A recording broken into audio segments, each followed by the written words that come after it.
Here's the $100,000 question you may have. Well, Joe, what's the big deal? Why do you have to put a cut-in box in there?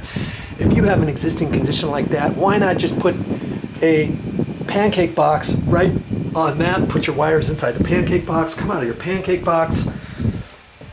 Take your pancake box like this, 1/2 inch thick. Screw that right onto the wall. Then reattach it to your light fixture. And usually most light fixtures have a concave area like this that would go over that. And you'd probably be okay. Why on earth can you not do that here? Well, here's the thing. We're taking that off, that light fixture off, and we're putting this in its place. And this is a wall sconce. Isn't that kind of nice? That's going to set up there, and then there's going to be a light bulb attached to it, and then the light's going to shine out of that. Okay? And so when we look at the back of this, we can see this particular sconce has a little area for the bulb. So I had to go to the hardware store and I found this here, and I found this little adapter. Okay, so I'm going to put that in like that, screw this in like this, and then the light bulb has to be screwed into that. Okay, so once I get it in there, it's going to be like that. And then I'm going to have a little piece of cord, and I've got it, and I've got all the wires in there and stuff. Now that is going to be exposed. That's why I have it in the rubber sheathing. That's why I chose to get something like this. Then I have to attach it onto there, the silver, and there's a white and a black in there and a green wire in there. Green is for ground, the white is for the neutral, and the white will go on the silver screw, and the black will go on the gold screw. And so see, that has to come out of the wall. And this little bit of cord will be extended out of the wall. That's why I want to get the wire connection with the wire nuts and stuff inside the actual wall, because I can't, you can see the existing light fixture has that area here where these wires were. You see, and that was all shoved into the back like that. That's why they had plenty of room. We don't have that here, do we? So that's why it's got to go into a box. And like I said, I pulled this apart the very first time. I was very surprised to see that there was no exterior, there was no junction box, light fixture box, you know, the rough wired in box inside the wall. Usually you'd see a box kind of like this, but it would be metal. Okay, but in this case, I didn't know when I went to the store what kind to get. So that's why I got a plastic cut-in box, and I got this pancake box. Looks like we may end up having to use the pancake box up here, because it looks like there's a 2x4 back in there, horizontal, that comes over to this vertical 2x4. It probably goes over here, and then the wire they ran from up here. They drilled a hole inside the wall, come down, they ran it here, and they must have run out of boxes, and they put a staple in this 2x4 from the top down to keep this secure as they could. Okay, and then they just ran it on there. I'm not sure why they did that, and why the inspector were to let them do that. Maybe back in the 70s it was okay to do, but I just don't think so. I think this was jerry-rigged in later on down the road, or maybe the inspector wasn't here that day when it got signed off. Who knows? In any case, that's why I'm having to drill that out, cut that out carefully, and see ultimately which box to use. See, if I use that cut-in box, I would have to take that 2x4 out of there or drill it in far enough. We'll see. First things first, I'm going to keep gouging away with my drill a little bit. Now, see, I got plenty of room. I've got a little jigsaw set up here. And it's got a really small little scrolling blade. I can use that And if I have to, I might use one of these blades here. See, I could use this blade as well. Always have some extra blades in case you break one off. See, these don't even have tips on them for some reason. Not sure why that was, unless they already broke off. But I could use this without a tip. No need for a tip. Okay. I'll keep going at it.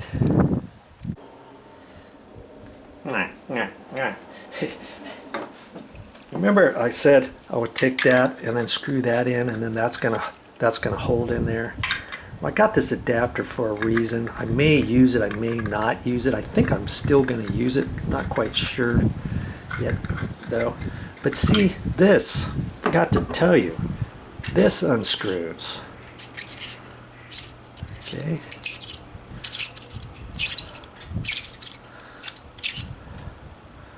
Like that.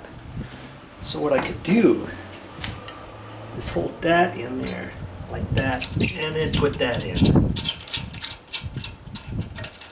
Okay, like that.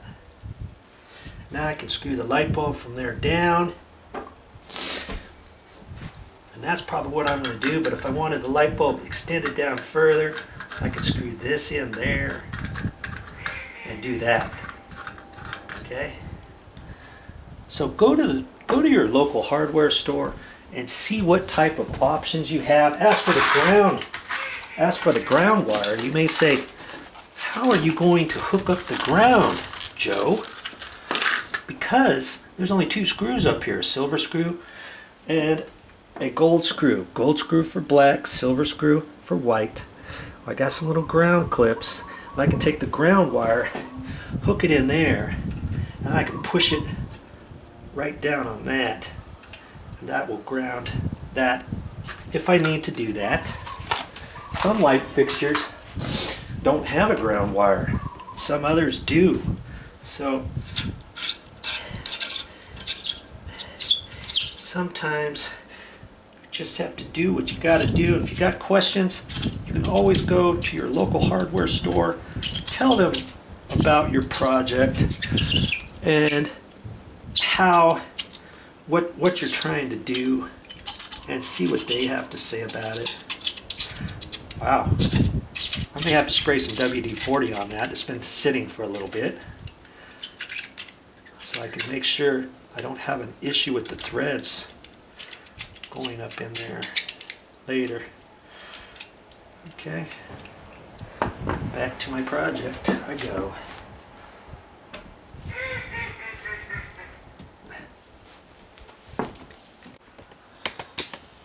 Good golly, Miss Molly. Yeah, the things that happen. You see here, this is a 1x4 that goes up. There was a hole drilled here and the wire went through that. And there's a gap between this and the back side of the 5/8 siding. And so see, I could take that out. I could cut that out with a Sawzall or something. But if I did, my cut-in box is not going to fit, because see, the cut-in is designed to fit behind just the siding, not behind the siding plus a 1/2 inch plus a 1x4. I mean, I have to measure this exactly, cut that back or something and fit that in there, because see where that is? If I were to put that in there, I don't have enough room. If this was up higher, I could have pushed that in. And so that's not going to work. So I'm glad I had my pancake box, because I made the pancake box exactly tight in there, and it's a friction fit. I put some screws in there, and I allowed a long 1/2 inch thickness. So when I push this in, this is going to go up there snug. I'm going to put the wire through there, and then I'm going to take these holes that were already in this box, and I'm going to put a little screw up into here and right to there. What I could also do is I could drill a hole up here, let's say, not right in the middle, because, well, I just have to see where this is going to go. I think it was going to go straight across that way, and so I could drill a hole right through that, and I could put another screw right there. Okay, then I'll have the wire through that. So see, I'll put this up here like that.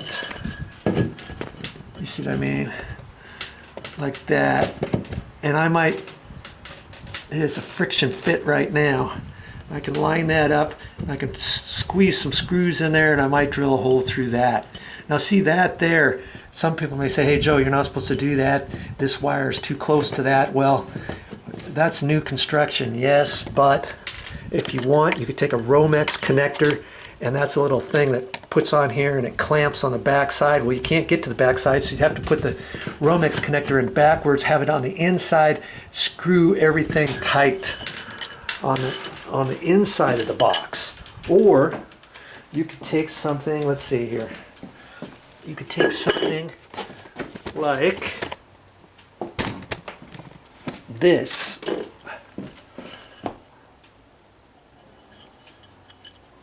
Okay, and that squeezes the wire in there. So see, I could put it in upside down and push it in right there, then take the wire, push it in through there, and then as it comes out, it's going to be tight. You see what I mean? I don't want to push it in that way because the wire is coming from the back side. See, these things are designed to expand. See how I push my finger through there? That's how the wire is going to go. Right in through there once you snap that in this. So you could do that. And then push the wire through there and suck it up there tight. So a couple of different things you can do. Could you leave that there? Yeah, you could probably leave that there. If an inspector were to see this, of course he would say, no, you can't do that. But if you can see this is all existing, once I put that wire through there, the wire's never going to go anywhere. But see, right now, it's loose. And when it came through this, it was loose too. There was no staple on it because this is just a 1x4. See, I can reach my hand there, and it goes from here up like this all the way across. I don't know why they would do such a thing. And you may wonder, how on earth did I cut this hole so nice? Because this was in the way. My jigsaw blade was too long. It kept chattering in here and kept popping out. How did I cut that? Have any idea how I did that? Well, if you were to say that Joe probably got a little tricky here, and he were to use something like this little drill bit right here, you would be right. I drilled it, and then used that and use it as a cutting tool. Yeah, that's how I did it from this point over to this point. And I was lucky too. You see this right here? Look at that. I gouged that because the wire was coming through there, and then it was loop-de-looped up through there. So when I was hitting this, I hit the wire. Fortunately for me, it kind of looped up and around. I was able to pull that out. This had a little bit of a slop to it. So see, I've got all this room before I could cut that out. Fortunately for me, I had enough room for that. Okay, so that's how I'm going to do that. I'll get ready for installing that cut-in box. I'm going to take a drill bit, I guess. I'm going to do another hole right there to get my screw through there. And I'm using some screws. I always have stuff like this. These are coarse sheetrock screws, and these happen to be galvanized. See, galvanized deck. These are called galvanized deck 6 by 1 5/8 inches. And I had some 2-inch ones too. I work on exterior. I like to use these because then they don't rust out. Okay, so that's how I'm going to attach that. And my backing screws that I use, of course, yes. I use galvanized screws too, see, like that. And I just measured the box. It was a little bit less than a 1/2 inch, and I just took a plate here. I held that across there, and then I measured the screw from there over, and then if it's, you know, you eyeball it, and if you have to, you screw in or out, loosen it up, and those are my shims. That's all I'm going to use, because I was fortunate enough, I cut the box nice and tight in there, and even if it was a little bit sloppy, these screws up here are going to hold the whole box. And anyways, okay, get ready for my next step.